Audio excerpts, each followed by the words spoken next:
My top 10 Dick Miller roles. At number 10 is Hey, just what you see, pal. The Terminator, 1984. I picked this film because it's a well-known, highly respected film. In case any viewers did not recognize the name of Dick Miller and thought to themselves, I've never heard of this guy, I've never seen him. I'm sure most people have seen The Terminator. It's not further up the list because it's a short part. You can't do that. Wrong. And his character is not extremely funny nor quirky. Having a problem with a shotgun reminded me of the next film. There could be a little problem. At number 9 is Night of the Creeps, 1986. Flamethrower. Flamethrower. Yeah? What's the matter? The old snub nose ain't good enough for you anymore? By the way, you gotta watch out for this baby. Once you light the pilot, it goes out, and it plays hard to get like a son of a bitch. The flamethrower did prove useful against slug-infested zombies. Hi, Walt. He's referred to as Walt and Walter, and his name tag says Paisley. Any film where he's named Walter Paisley gets bonus points to be on the list. And that's exactly why the next film gets on, because that's his name in The Twilight Zone, 1983. Easy on the machinery. It doesn't work right. Kid, I don't build the games. I just keep the quarters. Why don't you stick another quarter in? Maybe it'll work better. The segment was directed by Joe Dante, who included Dick Miller in every one of his films. At number 7, I include roles in Star Trek The Next Generation and DS9. He's got a nice tan. What the cat dragged in? Cat? Where the hell did he come from? South America. Can't you tell? Please fill out these forms. Answer all questions to the best of your ability. Now sit down, shut up, and fill out the forms. And if you got any problems, don't come to me with them. Number 6 is Choppa Mall, 1986. One of his many roles that he does so well, where he plays an everyday Joe just trying to do his job. Hey, look. I'm like you know? I work here. See? Huh?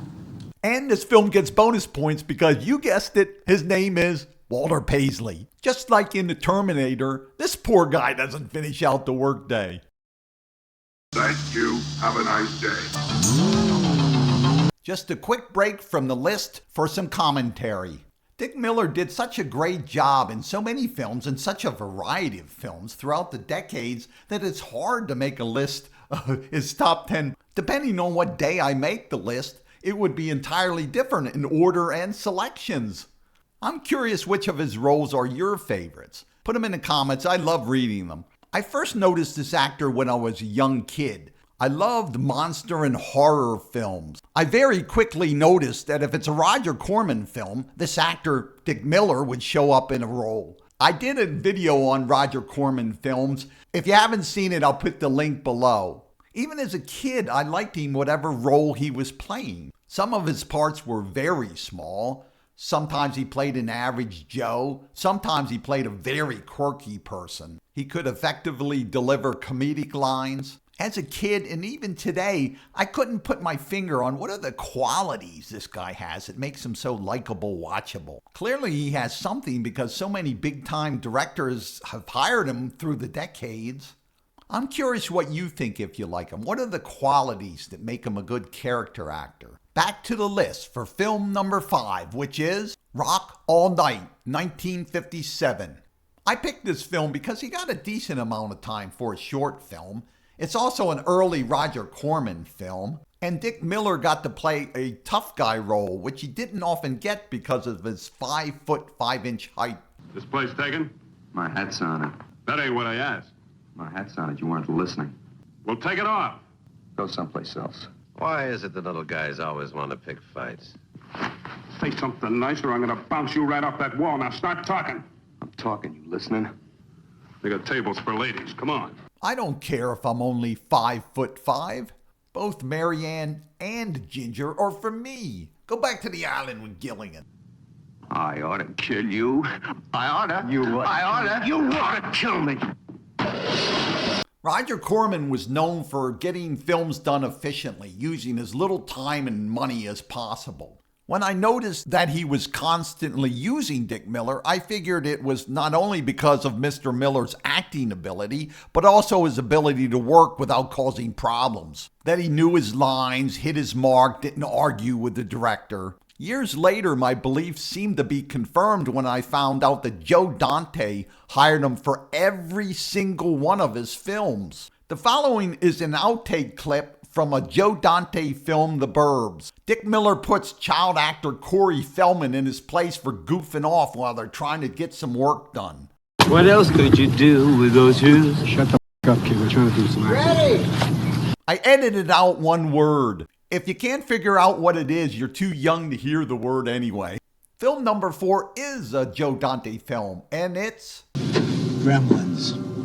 That's the same Gremlins brought down our planes in the big one. This 1984 film was well received. A sequel was made in 1990 in which Dick Miller also appeared. There's a real gremlin in my cage! Number 3 is The Howling, a 1981 Joe Dante film. And yep, it's Walter Paisley again, this time as an owner of an occult bookstore.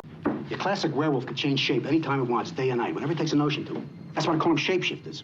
This next line, what he says and the way he delivers it just tickles me. I don't know why. What about killing it with silver bullets? Oh, sure. Silver bullets are fire. It's the only way to get rid of the damn things. They're worse than cockroaches. In all the werewolf films and also vampire and zombie films, I've never heard anybody compare them to cockroaches. But it's true. If you don't get them under control right at the get-go and they get established, forget about it. You've had it. Film number 2 is Hollywood Boulevard, the first film Joe Dante ever directed, 1976. I hate to keep repeating myself, but the character's name's Walter Paisley again. There's a part in the film where they go to the drive-in and they watch an old Roger Corman film that Dick Miller was in. Isn't that kid terrific? Walter, that's you. Yeah, he used to be an actor. The film they're watching is The Terror, 1963. I've included a clip from the film with Dick Miller talking to another actor who started out working for Roger Corman. Can you guess from this angle who it is? It's a young Jack Nicholson. Why have you come to Castle Von Lepp? What do you want here? You seem to have things strangely confused in your mind. You're the servant, not I. I'll ask the questions. Back to the film Hollywood Boulevard, where Robbie the Robot from Forbidden Planet makes an appearance. You really handle that tray nice. Oh, thank you. Actually, I'm not a waiter. I'm a robot. Oh, yeah? Let me hear you say.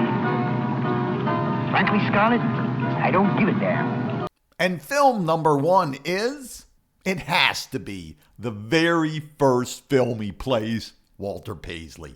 And that film is A Bucket of Blood, 1959. It's also number 1 because it's a rare part where Dick Miller has more than a small supporting role. In fact, he's the main character, the star of the film. He plays a not too bright waiter who works in a beatnik coffee house. It's a dark comedy. When I was very young and first saw it, I didn't get all of the humor of it, but a few years later, I was still a kid, I saw it and understood more of the humor. I happen to think that Walter Paisley in this film is similar in a way to Walter White of Breaking Bad. Can you figure out what it is? Walter White has something that he did not plan for. He gets cancer, starting him on a path from a mild-mannered, average person, a teacher, to a brutal, vicious person willing to murder people without a second thought. Walter Paisley starts down a path going from a very timid, shy waiter to a stone-cold killer, started by a series of events he does not plan on. He accidentally kills his neighbor's cat when he's trying to rescue it when it's trapped in the wall.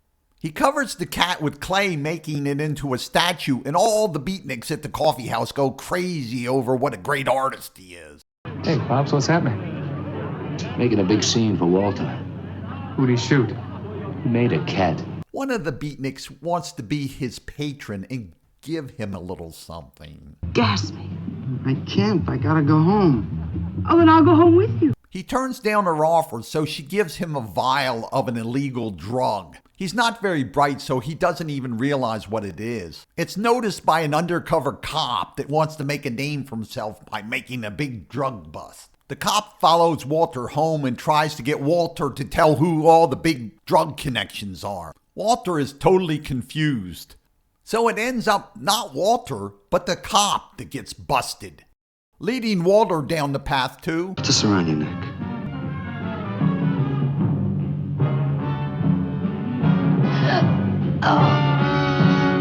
A cold-blooded killer. Just look at his face. He doesn't have a bit of empathy for the woman. For Pete's sake, keep your pets away from Walter Paisley and have a nice day.